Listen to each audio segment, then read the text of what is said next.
Olá a todos, o meu nome é Sónia Ferreira, sou coach da longevidade e sou facilitadora dentária e desenvolvimento pessoal.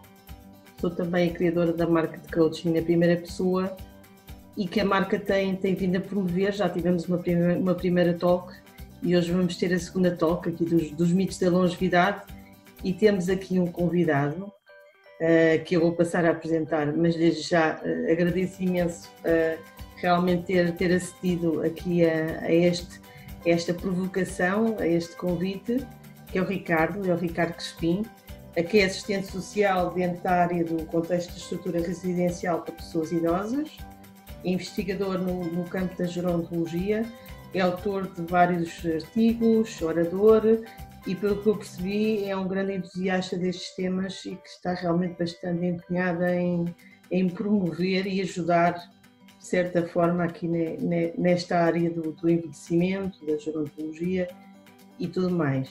E para falarmos o tema, temos aqui um tema que é um dito um pouco popular, que é o burro velho não aprende línguas. Será assim, Ricardo? O que é que acha? Antes de mais, olá a todos os que nos estão a ver. Obrigado, Sónia, pelo convite.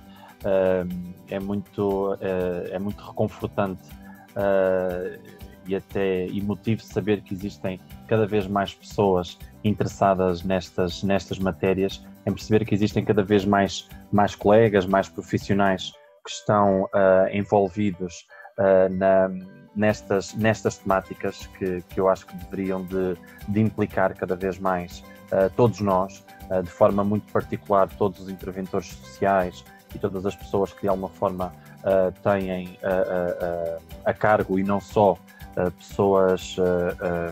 pessoas idosas, e agradecer o rasgo de lucidez que teve, não propriamente em convidar-me, porque eu irei dizer pouca coisa que poderá eventualmente interessar, vou fazer o meu melhor. No entanto, o facto de existirem pessoas como a Sónia que têm o interesse em explorar e desbravar estas temáticas é bastante reconfortante. Portanto, mais uma vez obrigado. Estou certo que esta não será a primeira e última vez que estaremos em contacto.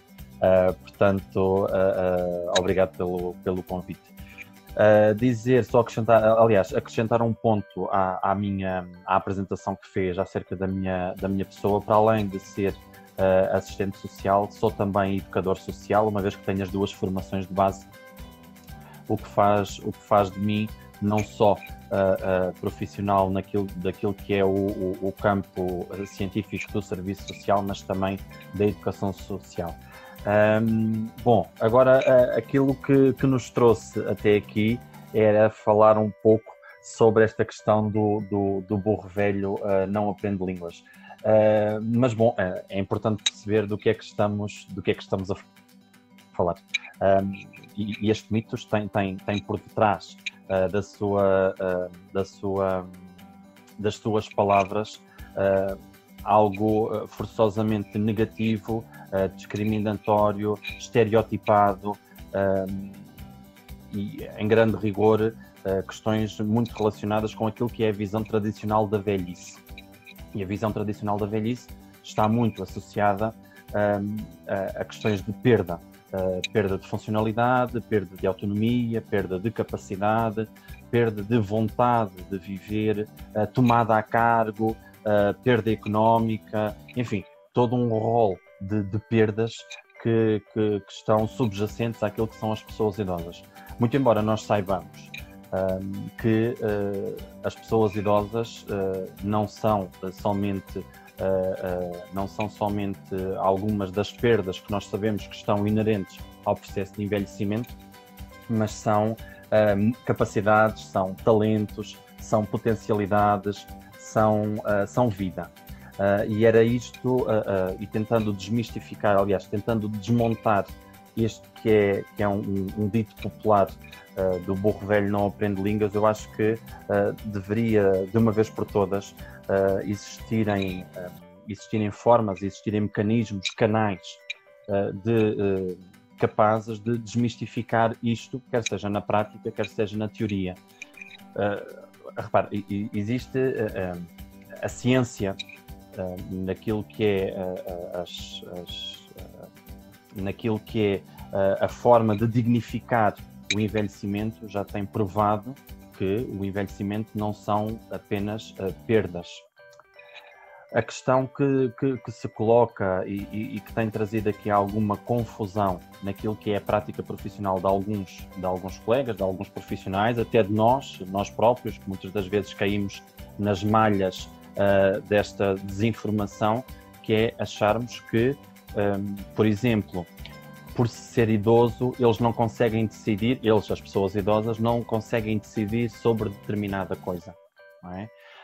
Não conseguem decidir se querem aprender determinada coisa, porque, em alguns casos, falta-lhes ferramentas para poderem discernir sobre a forma como querem levar a sua vida, na forma como querem desenhar o seu projeto de vida e na forma, no limite, como querem aprender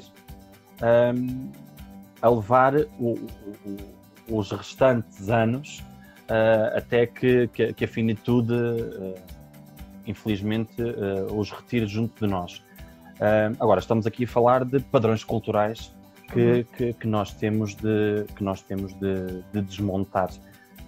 E eu acho que isto é fundamental. Eu acho que este aqui, claro que vamos falar muito ao longo deste encontro, mas a alteração dos padrões culturais deveriam de ser, em rigor, aquilo que nos deveria de motivar. Agora, estamos a falar de uma coisa que, não sendo utópica, porque não é algo que é extremamente complexo e difícil de concretizar, mas não é impossível. Não sei se concordará. Já agora, acrescentando, eu acho que falou aí de uma palavra super interessante que no outro dia tivemos a oportunidade de falar, que é a questão do projeto de vida, não é? Portanto, aquela ideia que o projeto de vida chega a um ponto e ou ele acaba ou ele transforma-se numa coisa que é por simplesmente ficar um pouco à espera do que é que vai acontecer, seja a morte, seja ficar, digamos, numa rotina diária muito sem fazer muito pouca coisa. E nós temos aquela ideia que quando chegamos à velhice ou ao envelhecimento ou num processo de longevidade, que nós vamos ficar parados sem fazer nada. Não é? Quer dizer, e mais do que isso, que nós não temos a capacidade, nem o desejo, não é? Nem o desejo, por isso é que eu pus isto de forma um bocadinho provocatória, que não o aprendo, não é? Quem é que diz que eu chegar aos 70, aos 80, não tenho a capacidade de aprender? Claro, nós temos um processo biológico, não é?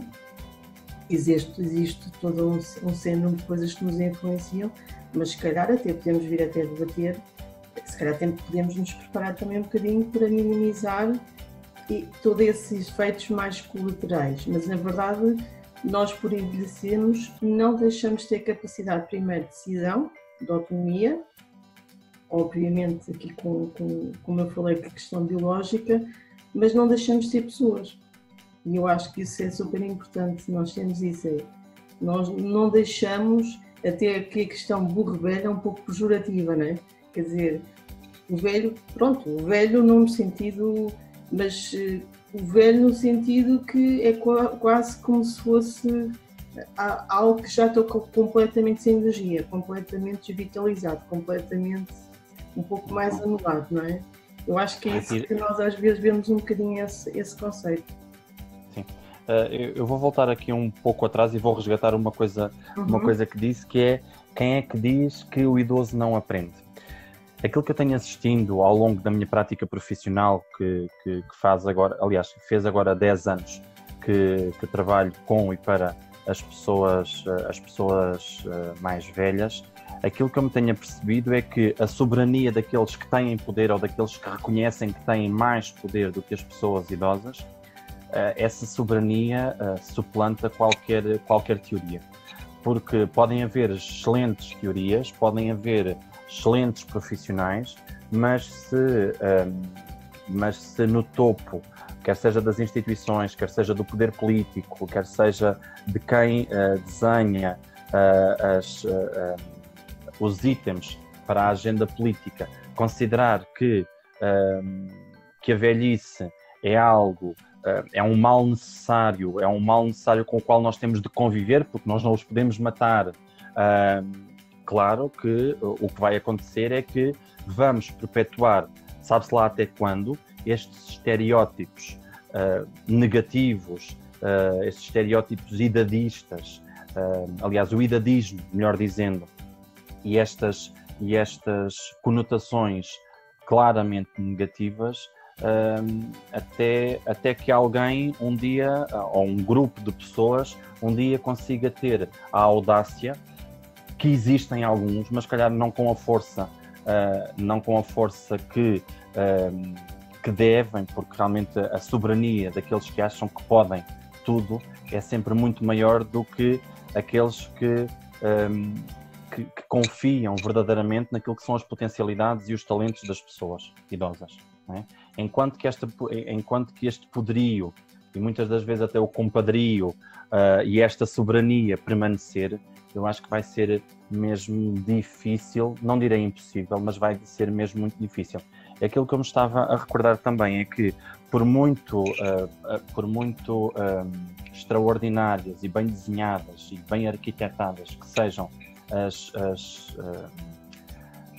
diretrizes daquilo que é a ciência ou a nova ciência relacionada com o envelhecimento, com a gerontologia, com a geriatria, podem ser efetivamente ideias centrais que nos podem motivar a fazer diferente, mas depois, se na prática existirem muros e existirem buracos que nos façam cair nesta caminhada de alteração de paradigmas, pois vamos continuar a cair, vezes sem conta. Alguns levantam-se, outros cansam-se e muitas das vezes mudam de área porque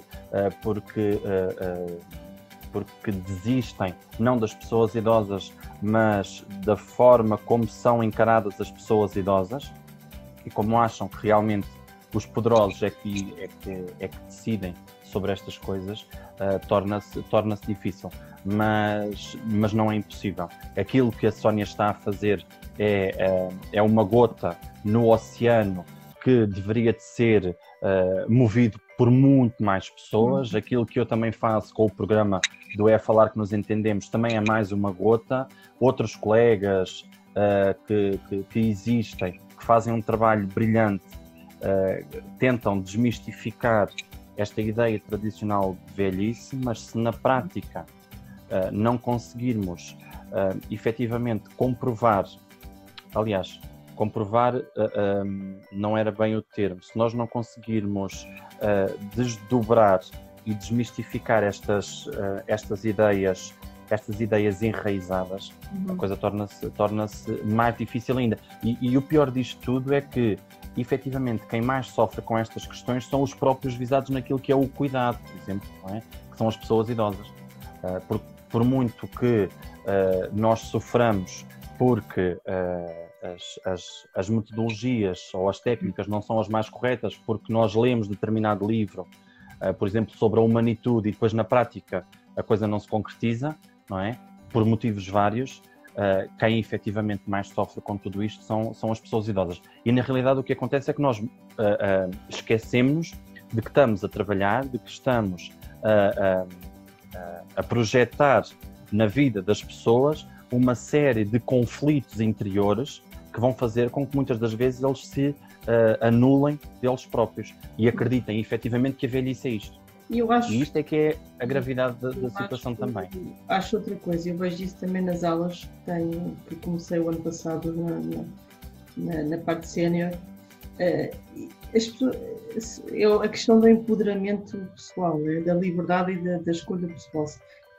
Raramente se faz a pergunta à pessoa que é mais idosa o que é que ela realmente quer, o que é que ela está a sentir naquele momento, o que ela precisa, porque ela tem discernimento. Ela não pode ter uma doença mais incapacitante, pode ter outro tipo de situações, mesmo assim, de certa forma, ela não está completamente alheia ao que está a acontecer.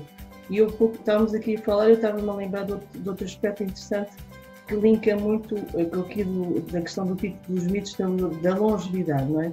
Como é que nós, em termos da longevidade, vamos lidar melhor com isto? Porquê? Porque nós vamos viver mais tempo. Portanto, toda esta problemática ou desafio, pronto, que vamos colocar, vai-se pôr mais experimento, porque se eu vou viver mais tempo, como é que eu posso ter melhor qualificação de vida? E em que sentido é que eu vou delegar esta questão de aprender e viver a vida sobre vários outros aspectos, que eu não vivi até ao momento, tendo, não é uma eternidade, obviamente, não é? Temos uma finitude, mas vamos ter mais tempo. Portanto, aqui a questão é como é que nós vamos, ou como é que isso se vai estruturar até a nível da sociedade, aqui extrapolando um bocadinho, já vou ser um bocadinho, mas está tudo junto, para que nós conseguimos criar digamos, um awareness ou uma capacidade de envolvermos, porque nós que estamos a cuidar também vamos ser os idosos, também vamos estar neste próprio processo. Portanto, se nós não nos motivarmos ou não estamos lúcidos sobre este processo todos, esta problemática vai permanecer, não é? Vai criar um volume maior, talvez, não sei. Há aqui várias questões que nós podemos abordar. A questão do envelhecimento é uma questão relativamente recente, apesar de sempre terem existido pessoas idosas. Agora, existirem pessoas muito, muito idosas e cada vez mais é que se tornou um fenómeno relativamente recente. Agora, as pessoas idosas não surgiram, e foi aquilo que nós falávamos na reunião preliminar, as pessoas idosas não vieram de um planeta distante e não aterraram aqui no planeta Terra como por magia, não é? Claro. As pessoas idosas sempre existiram. Associado às pessoas idosas nem sempre esteve a questão das perdas, não é? A questão associada à morte, ao desespero, à angústia, não? À saudade, que é uma coisa que está muito associada às pessoas idosas. Agora, nós deveríamos de encarar o envelhecimento como um fenómeno, como um desafio, melhor dizendo. E esta também parece-me que é uma das chaves daquilo que é a nossa forma como encaramos o envelhecimento, que é encarar o envelhecimento como um desafio. O problema maior está não nas pessoas que neste momento estão a assistir ao seu programa, não nas pessoas que me seguem, não nas pessoas que seguem outros colegas que fazem um trabalho meritório e de excelência.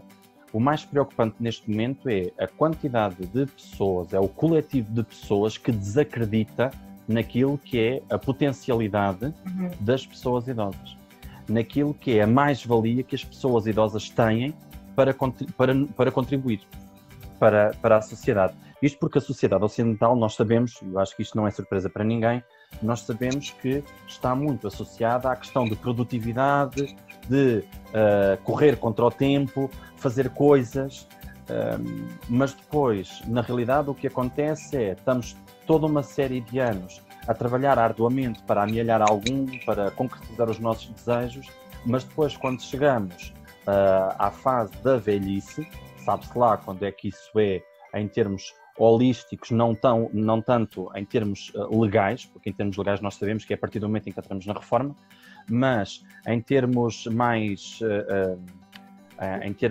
individuais, não é? Também se coloca aqui esta questão de a partir de que momento é que nós nos encaramos como velhos. Nós podemos ter, isto aqui vai nos levar também a outro assunto, que é, nós podemos ter 103 anos e podemos não considerar pessoas idosas, não é? Que existem. Eu trabalho com pessoas essas que já são centenárias e não se reconhecem, por exemplo, no corpo que têm, não se reconhecem na forma como os outros o reconhecem, o que significa que nós também temos de falar aqui da questão dos papéis. Que papéis é que estas pessoas representam para a sociedade, ou que poderiam, melhor dizendo, representar para a sociedade? Agora, voltando um pouquinho atrás, quando eu estava a ouvir, lembrei-me de outra questão para fazer a ponte para esta questão do desafio daquilo que é o envelhecimento e a velhice, ou melhor dizendo, as velhices. Porque depois aqui também é outro mito, que eu não sei se poderíamos tocar nele ou não, que é o facto das pessoas considerarem que os velhos são todos iguais. Ou que os velhos no lar apenas são cuidados de uma forma muito simples, que é dar comer e limpar rabos. Todo o resto é colocado de parte, não é? Como se aquelas pessoas estivessem efetivamente à espera que chegasse a morte. E quando mais depressa chegar, melhor. Ou, por exemplo, aquela ideia de que vamos promover atividades para vocês passarem mais rapidamente o tempo. Mas passar mais rapidamente o tempo para quê? Para morrerem também mais rápido, porque se o tempo chega mais rápido, pressupõe-se que nós queremos que a finitude chegue cada vez mais rápido. Ou seja, aquilo que se desenha hoje em dia é uma autêntica... Eu sei que não é o termo mais elegante, e perdoem-me quem está a ouvir, mas eu acredito que compreenderão, que é a promiscuidade que está associada à interpretação do envelhecimento e das velhices. Porque é muito bonito nós dizermos, bom, eu gostava tanto de chegar aos 80 e aos 90 anos. Mas o que é facto é que depois nós queremos lá chegar, mas não queremos depois viver como os idosos neste momento vivem. Certo. Porque muitas pessoas idosas, nós sabemos que ou foram abandonados pela família, ou são considerados um estorvo para a família, ou são um encargo financeiro adicional à família, ou são uma carga de trabalhos porque são idosos muito reivindicativos e as instituições e as respostas sociais ainda, salvo raríssimas exceções, são exceções de excelência, ainda não estão adaptadas à existência de idosos que reivindicam os seus direitos, mas que também têm noção dos seus deveres, porque atrás de uma coisa vem sempre a outra. E nós estamos a assistir a uma coisa que é estranha, que é, eu quero chegar a velho, mas não quero viver da forma como a maioria dos velhos vive. Sim. E aquilo que me preocupa neste momento é o que é que nós, como um todo, como um coletivo, como uma sociedade e como uma comunidade que somos, o que é que nós neste momento estamos a fazer para contrariar esta tendência? Na minha opinião, começam a surgir, ainda que um ritmo muito monótono, muito tenue, uma luz muito ao fundo do túnel, começam a surgir algumas coisas que me podem dar alguma esperança. Ou que me fazem crer que quando eu chegar a idoso, porque eu gostaria de lá chegar, quando eu chegar a idoso, existirão pessoas que vão cuidar de mim como eu acho que devo ser cuidado. Mas é preciso que existam mais pessoas como a Sónia, como outros colegas, como outros cientistas no campo das ciências sociais e humanas, que escrevam, que pensem, que reflitam, que coloquem cá para fora tudo aquilo que são novas metodologias e metodologias de caráter efetivamente participativo, para que as coisas comecem efetivamente a alterar e a mudar rapidamente. Eu penso que é assim, isto como em tudo, não é?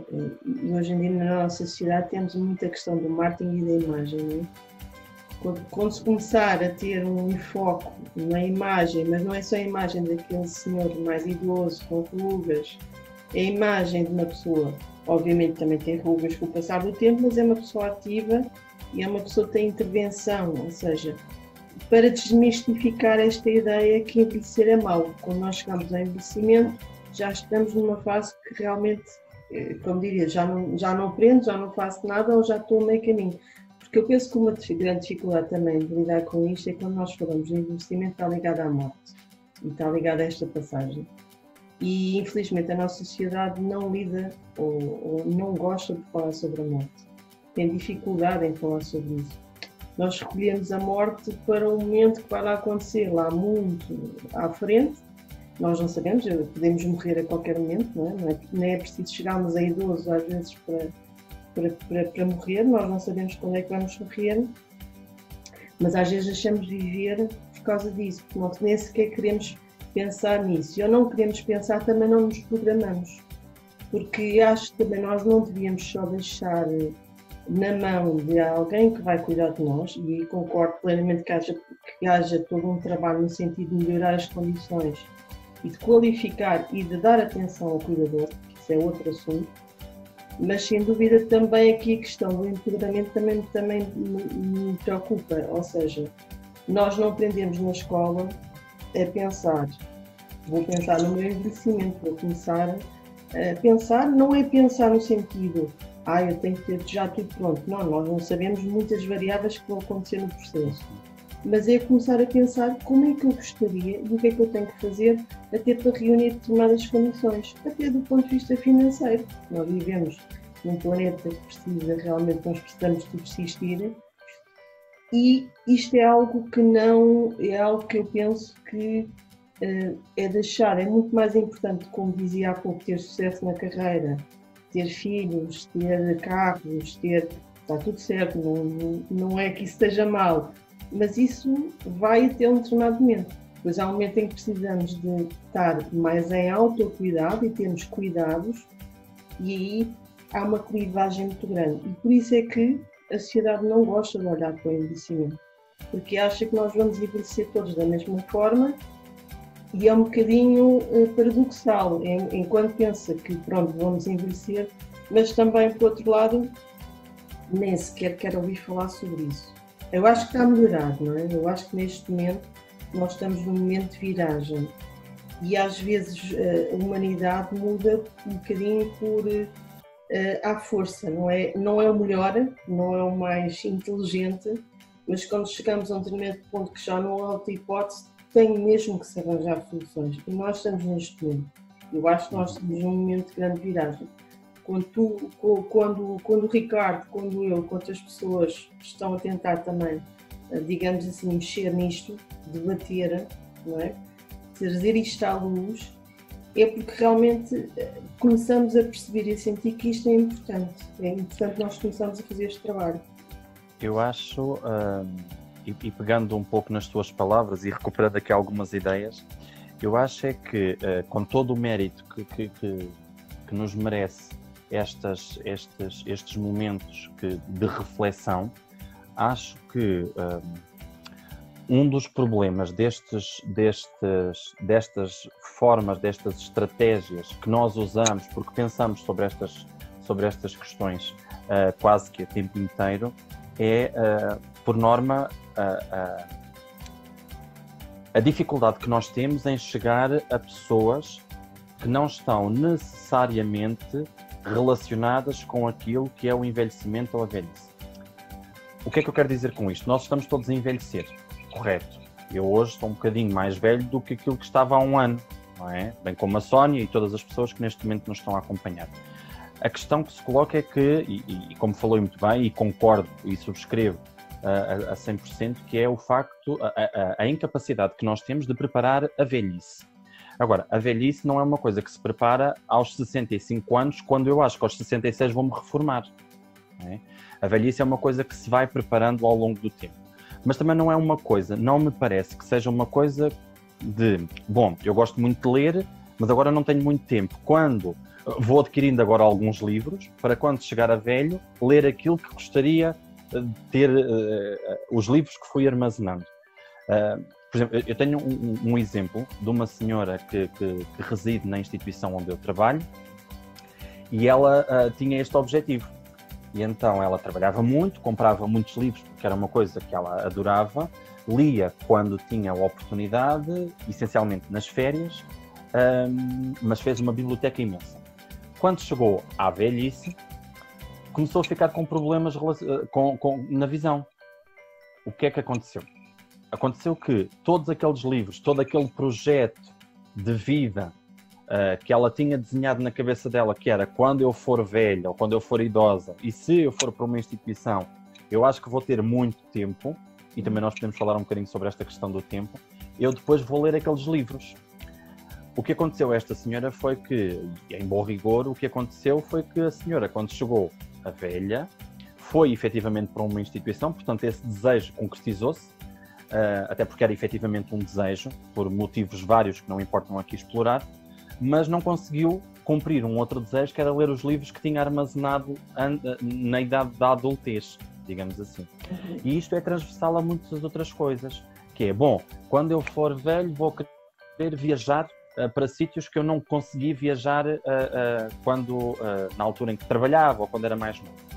O que acontece é que nós, e existem tantos casos assim, nós trabalhamos muito e armazenamos muito dinheiro para depois ir viajar, mas depois por algum motivo acontece-nos alguma coisa na velhice e afinal tivemos-nos a matar, entre aspas, a trabalhar e depois a coisa não se concretiza.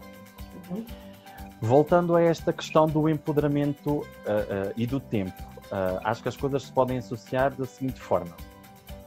Neste momento era importante que nós tivéssemos também a capacidade, e este é um exercício que eu estou a fazer e convido a todas as pessoas que nos estão a assistir e até a própria Sónia e todos os outros colegas, que é não é esforçarmos, porque eu acho que estamos a fazer na altura, no momento da história em que nós estamos a fazer um esforço inglório, em alguns casos, para depois de um dia de trabalho continuar a fazer aquilo que gostamos, que é disseminar informação, partilhar gratuitamente informação e promover espaços de reflexão. Mas eu, acerca das pessoas que nos estão a acompanhar, eu creio estar tranquilo, porque são pessoas que, de uma forma geral, estão alinhados com aquilo que são os pressupostos de um envelhecimento ativo e saudável. Portanto, quanto a essas pessoas, parece-me que as coisas estão mais ou menos orientadas, porque sei que são pessoas que, à partida, vão dignificar a vida das pessoas mais idosas, vão respeitar as pessoas idosas, olham para as pessoas idosas com um olhar diferente de outros profissionais que não estão em contacto direto com as pessoas idosas. Enfim, eu acho que o ponto de viragem que nós também temos de fazer é encontrar mecanismos e estratégias para nos darmos a conhecer e para dar a conhecer o potencial das pessoas idosas àqueles que não têm uma relação tão próxima com as pessoas idosas. Porque, muito embora saibamos que isto é uma questão transversal, nós assistimos, por exemplo, quando vamos a um supermercado, que a discriminação, seja ela positiva, seja ela negativa, está sempre baseada numa estereotipia negativa associada ao envelhecimento. Agora, eu não sei se aquelas pessoas trabalham com pessoas idosas ou não. Aquilo que eu sei é que aquelas pessoas estão a discriminar uma pessoa tendo em consideração o fator idade. Agora, este ponto, onde eu quero chegar é importante nós empoderarmos as pessoas idosas para que elas reflitam de forma diferente sobre aquilo que é o seu processo de envelhecimento, porque nós vamos envelhecer até ao último dia. Não é? O envelhecimento não para a partir do momento em que eu entro na velhice. Não é? Mas também facultar estratégias e empoderar pessoas e dar ferramentas para que as pessoas pensem de forma alternativa ou que fujam à convenção daquilo que é a noção tradicional de velhice. Agora, isto obriga-nos a todos que fazemos estas coisas, obriga-nos a repensar e, em alguns casos, até a canalizar de forma diferente aquilo que fazemos.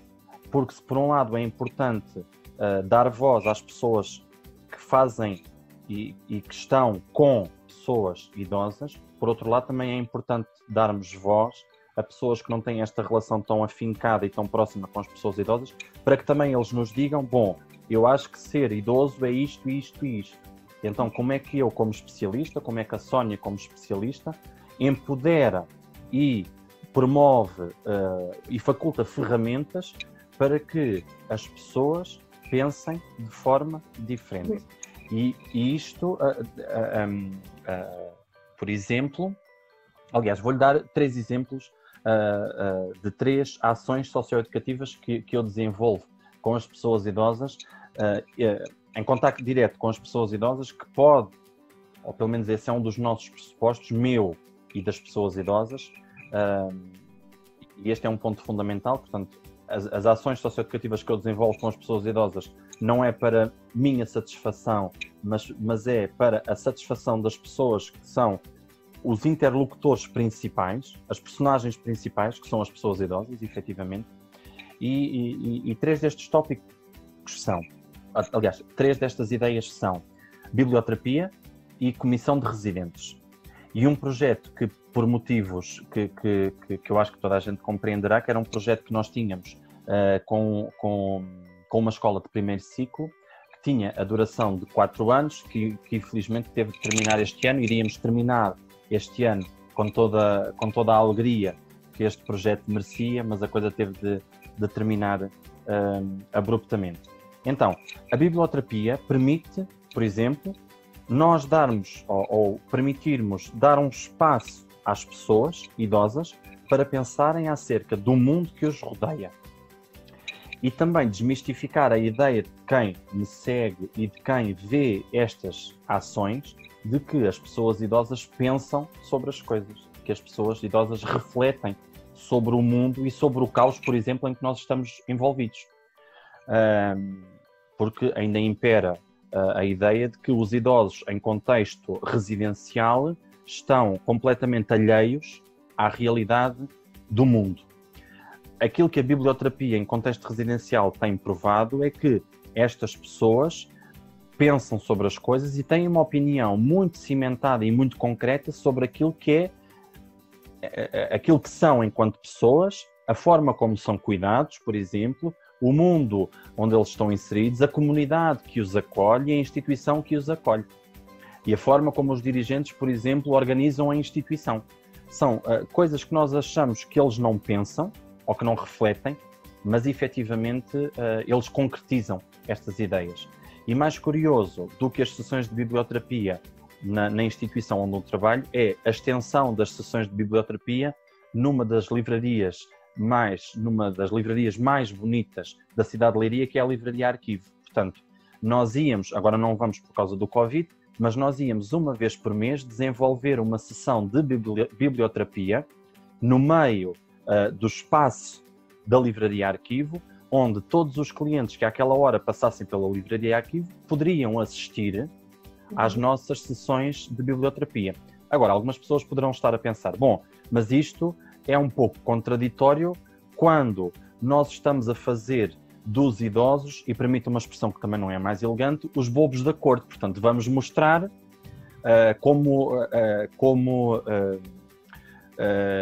como elementos que nós podemos amestrar de que afinal os idosos pensam sobre determinada coisa. Não é isso. Foi no âmbito de uma comissão de residentes que se fez a proposta, eles aceitaram, fizemos a proposta à Livraria Arquivo, que nos abriu as portas de forma muito amável e muito generosa, e todos os meses íamos à Livraria Arquivo e efetivamente eram abordados todos os assuntos, e quando eu digo todos os assuntos, eram efetivamente todos, desde a sexualidade à homossexualidade, deixem-me pensar, à morte, ao divórcio, ao aborto, coisas tão tabu como estas, e eles, sem qualquer tipo de pudor, trabalhavam estas questões. A religião, por exemplo, que é uma coisa que nós achamos que é um dado garantido para as pessoas idosas, se calhar não é tanto assim. A política, por exemplo, mais um assunto tabu em que eles, de forma muito brilhante, abordavam. Outra atividade que nós temos são as comissões de residentes. E as comissões de residentes permitem que as pessoas idosas que vivem na instituição decidam sobre a forma como querem ser tratados, sobre a forma como está o estado da arte sobre estas questões do envelhecimento na instituição que os acolheu, sobre as atividades que gostariam de desenvolver, sobre as cuidadoras, por exemplo, sobre a alimentação, sobre os horários, enfim, toda uma panóplia de questões que eles abordam que nos permite melhorar a forma como nós cuidamos. E isto, e fazendo o aponto para aquilo que a Sónia estava a dizer, é efetivamente empoderar as pessoas idosas, dar-lhes ferramentas para eles poderem decidir e terem a capacidade de escolha sobre a sua própria vida e assim reconfigurar, redesenhar ou, numa primeira análise, desenhar o seu projeto de vida em contexto institucional.